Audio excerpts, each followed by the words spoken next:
you may have seen Michael Spicer's Room Next Door. These sketches sometimes pop up on social media, and in those sketches, these videos, he plays a frustrated political advisor. He's putting answers in the ears of figures such as Liz Truss and Prince Andrew, whilst they're giving ill-fated or notorious interviews. So now he's launching a new podcast called No Room. We'll hear more about that in just a moment. First, here's Michael advising former President Trump.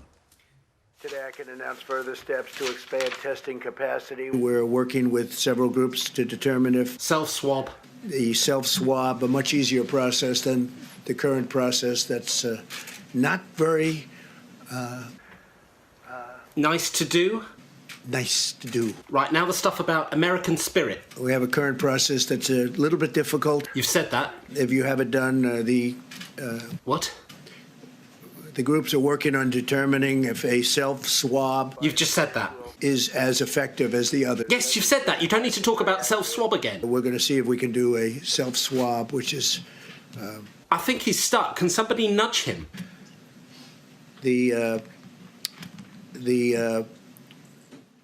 Nudge him! Someone! Pence! Don't just stand there like a dead-eyed airline pilot. Nudge him! Free up a lot. Let me just say, the self-swab is what it is. It's a self-swab. You do it yourself.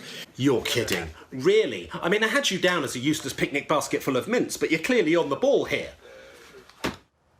Does it ever end, and we've got Michael Spicer with us now, morning. Hello. Does it ever end with you not walking off and just being completely frustrated? Because it is how I imagine special advisors being. Yes, I think, yeah, a lot of my sketches end like that because I've just had enough. Yes, I think that's my best punchline, really. Who was the most fun one you did, or the one you most enjoyed? I don't Political figure or kind of public figure? I don't necessarily enjoy it. I think a lot of the time I'm watching these people thinking, maybe you should be just doing your job. But I suppose Priti Patel was... she's comedy gold. So she basically wrote about 70% of the sketch that I did. And I just joined the dots, really, with her incompetence. Because there have been various interviews from across all parties, of course. Yes, of course. And obviously... across the pond, Donald Trump as well, where sometimes it is mind-blowing. I don't know if it's got... It feels to me that it's become worse, that sometimes you just think you're just saying stuff that makes no sense. And it's as if you think this is going to be accepted. Well, it feels like it's come full circle with regards to media training and how you respond to a question. I mean, you know about this.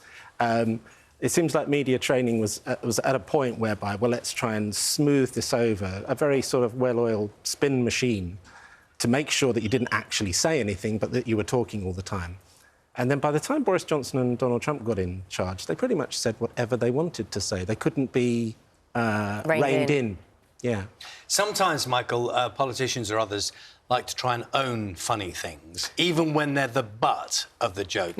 Have you had politicians who've been your targets, who've praised your work, tried to turn it full circle? Yeah, Matt Hancock. So, what happened? Well, I mean, they don't make a public thing of it. They just follow you on social media. And I must say, I do find that really annoying, because I want them to do their job. I want them to not find what I do funny. I want them to feel like they've been targeted. I really do. I don't want to be pally with them. I don't want to sit on a sofa with them on a news show or anything like that.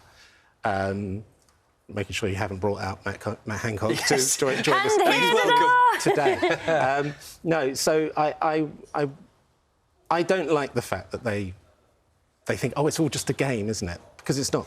Because you are seriously, you are, through comedy, as is often the best way, you're making a very serious point. Yeah, I am. Well, I mean, I don't want to get on my high horse, but the fact is... Yeah.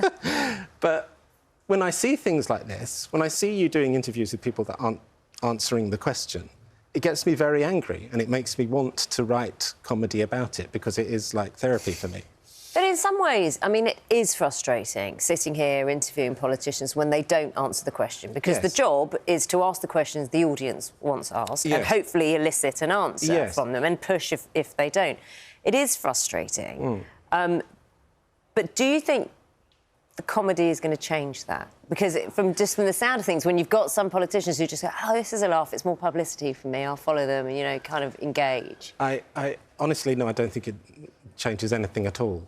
I think there are comedians like Joe Lycett, for instance, that really push buttons, whereas I haven't broken through that. I still seem to be seen as a form of entertainment for MPs. That is frustrating. But I just don't think, no, that people see through. You're doing something slightly different. Well, it's a lot different, actually, with the podcast. Yes.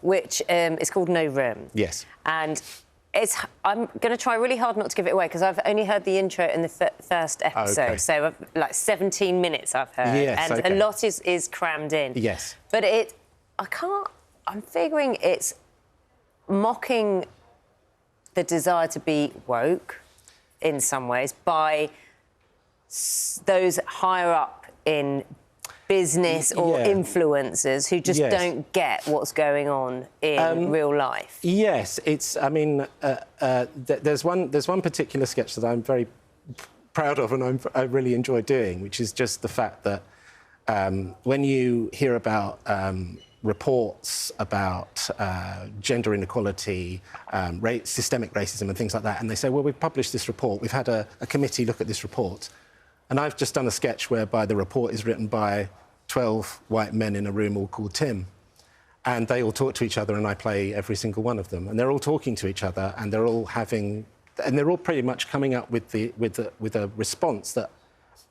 the government will be happy with, or whoever it is that's commissioned the report. And so, yeah, so my sketches are kind of slightly more satirical, but there's a lot of character comedy in there as well. I think there's just a nice mix in there. Did you have a job before comedy? Oh, yeah, I did, yeah. I mean, that thing you showed there, I was about 6 weeks fresh out of quitting my job. Which was what? As a copywriter. For advertising? No, just generic copywriting for anybody who wanted, pithy lines on their social media or whatever. And were you sitting there in your day job kind of going, I'm seeing things, I've got to do something? Is that where... That's exactly what it was. I mean, I had a job where I had two screens, and one screen had my job and the other screen had my social media feed. So the first room next door came about because my social media feed was going crazy about Boris Johnson talking about making model buses as a hobby. And when I saw that, I thought, oh, I'll make a note of that, go home and do it. That's how it happened. And that's where it was born. Interesting having you here today. Have you been watching this morning? Have you been taking notes? I've been watching little bits and pieces. I've heard that you've already taken somebody apart, so I'll look at that later. That was just me. That was me. That was me off camera. He took that was my bushel, I think.